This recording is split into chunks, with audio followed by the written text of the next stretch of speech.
Muy bien, nosotros ahora lo que vamos a hacer es un repaso justamente de los contenidos que nosotros estuvimos realizando de acuerdo a nuestro tema, que es la parte de lo que son las compras y también las ventas de mercaderías. Primero lo que es compras y la respectiva venta luego, ¿verdad? Siempre tenemos que tener nosotros en cuenta que nosotros estamos trabajando sobre lo que es la mercadería, todos aquellos bienes que de por ahí la empresa dispone o que compra y dispone después para la venta.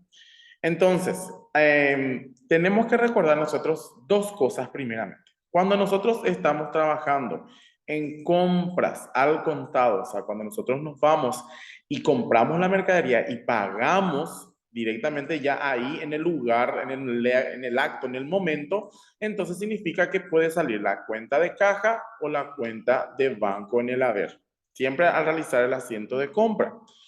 No va a variar siempre mercaderías y el IVA crédito fiscal, ¿verdad? En el debe, van a ser las mismas cuentas sin importar que compremos al contado o que compremos a crédito. Aquí a la derecha ustedes pueden ver, para un hipotético caso de una compra a crédito, si ustedes se fijan, la compra cuando es a crédito se usan las mismas cuentas, mercaderías y el IVA crédito fiscal en el debe.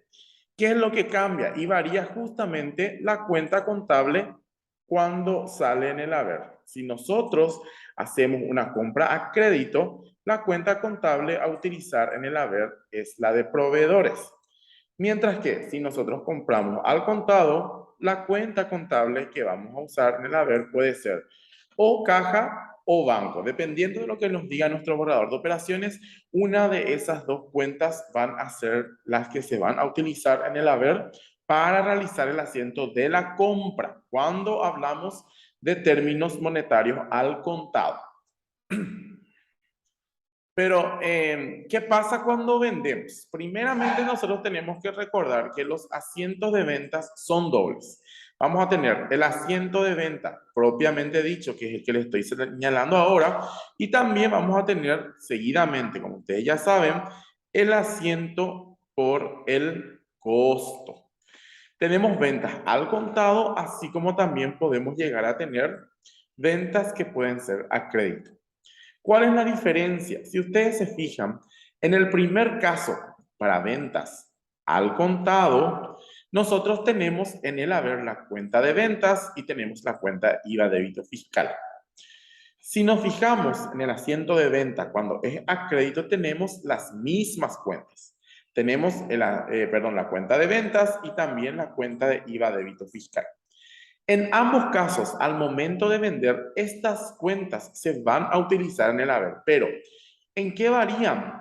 Varían justamente que cuando la venta se realiza al contado, nosotros tenemos que usar o la cuenta de caja o tenemos que usar la cuenta de recaudaciones a depositar. Esta cuenta nosotros no solemos usar mucho, nos abocamos más cuando es al contado a utilizar la cuenta de caja. Pero, ¿qué sucede cuando es una venta a crédito? No entra ninguna de estas dos cuentas que les señalé recién, sino que se utiliza la cuenta de clientes. Esa es la variación que sucede dependiendo del tipo de venta. Las cuentas en el haber, como ya les mostré y les voy a señalar ahora, no tienen variación alguna. Siempre en el haber se usan estas dos cuentas: ventas, IVA débito fiscal, y para caso a crédito, venta a crédito también, ventas e IVA débito fiscal. También se utilizan esas cuentas siempre. ¿Qué pasa en el debe? Ahí es donde tenemos diferencia. Cuando es al contado, como ya les dije, usamos caja o recaudación a depositar. Y cuando es a crédito, se utiliza netamente la cuenta de clientes. Ahora, ¿qué pasa para el asiento de costo? En ambos casos, para ventas al contado o a crédito, solamente se utilizan dos cuentas y siempre son las mismas.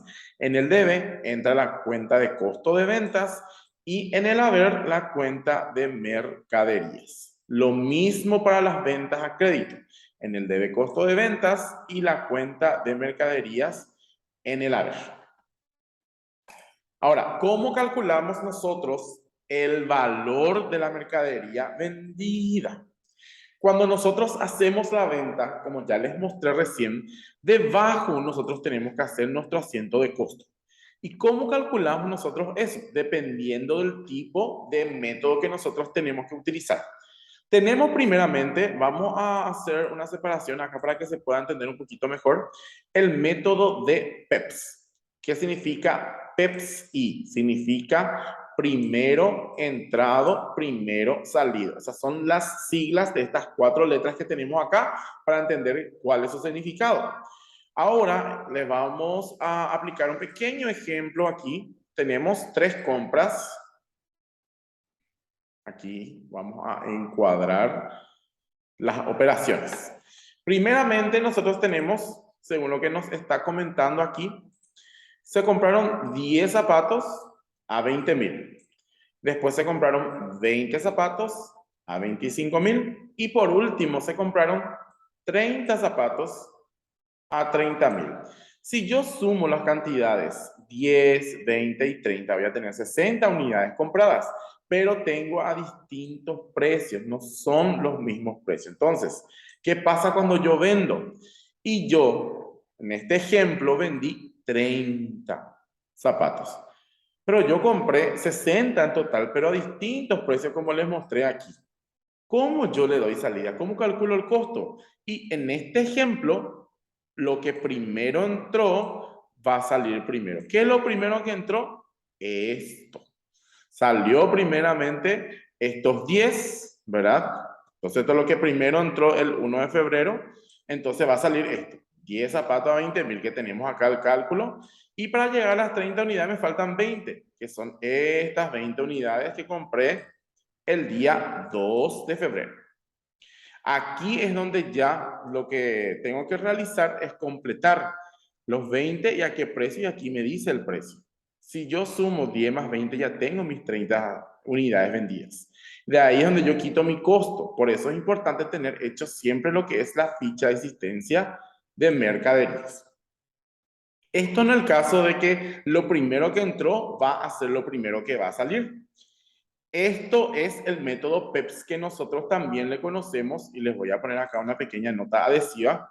FIFO. FIFO es el método que justamente yo les había indicado. Sus siglas nada más cambian porque FIFO, First In, First Out, sería la traducción de primero entrado, primero salido. Entonces, con este método, el costo ascendería a 700,000 guaraníes si usamos el método FIFO, dependiendo ya del cálculo como yo les mencioné ahí que se hizo. Ahora, ¿qué pasa si yo decido utilizar el otro método? El método justamente que tiene que ver con UEPS. Y vamos ahora a conceptualizar qué es UEPS. UEPS no es otra cosa que también lo mismo, una sigla que se desglosa en lo último que entró va a ser lo primero que va a salir.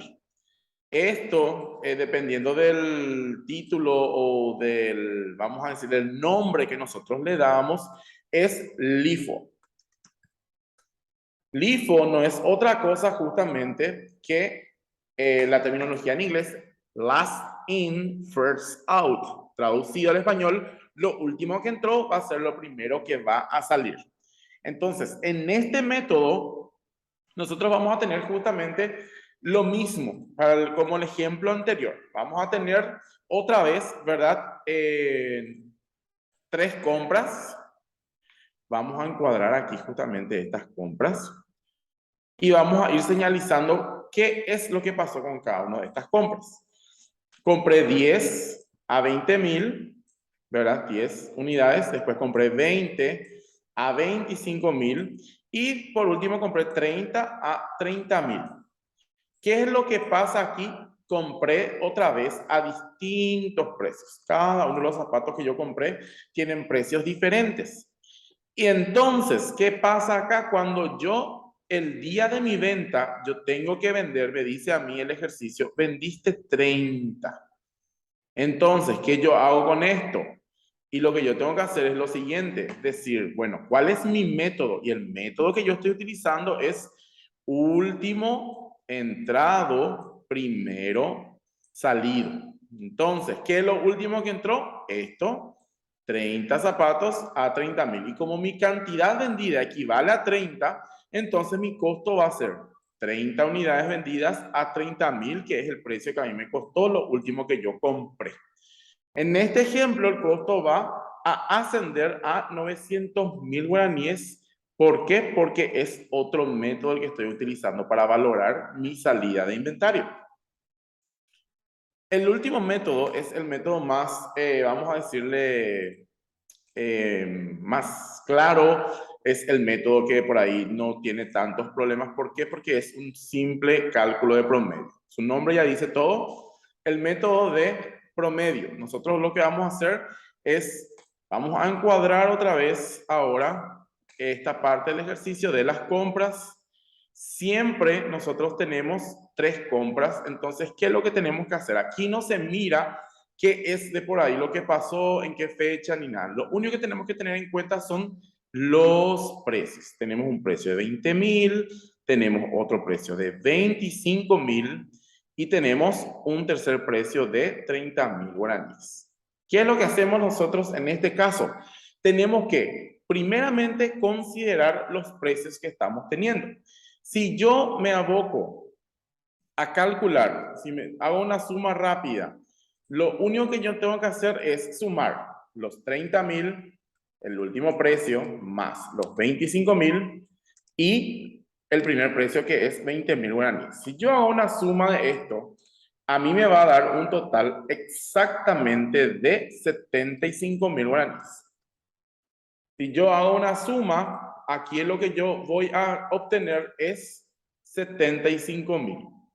Si sumo todo esto. Ahora, ¿qué pasa con la suma? ¿Qué yo hago con este número que acabo de sumar? Lo que yo tengo que hacer es dividir entre la cantidad total que yo tengo de productos adquiridos. Y me dedico a hacer una suma rápida. Yo compré primero 10, después compré 20, allá tengo 30. Y después tengo, a ver, escuchen un poco. Aquí, 30 más. Tengo en total 60, ¿verdad? 60 unidades son las que yo de por ahí compré. Estos 75.000 guaraníes, lo que yo tengo que hacer es hallar un precio promedio. Si yo ya sumé, yo lo único que tengo que hacer ahora es dividir entre la cantidad de compras que yo hice, que fueron 3. Si divido 75.000 dividido 3, me da a mí un total de 25.000 como precio promedio. Este precio que yo acabo de calcular es mi precio promedio. Y como hicimos recién un cálculo, nosotros tenemos en stock 60 unidades si es que sumamos estas 3 compras, 30 más 20 más 10. Quiere decir que esos 60 zapatos marrones van a salir a un costo de 25.000 guaraníes. Entonces, si yo vendí 30 unidades, lo que yo ahora tengo que hacer es directamente multiplicar los 30 por el costo promedio de 25.000. Tengo un costo de 750.000 de acuerdo a esta venta. Entonces, estos son los 3 tipos de posibles ejercicios que les va a salir para el examen. Tengan en cuenta esta parte práctica y ya les voy a ir mencionando los conocimientos teóricos que tienen que manejar bien para que puedan entonces ustedes rendir un buen examen y tener un rendimiento óptimo.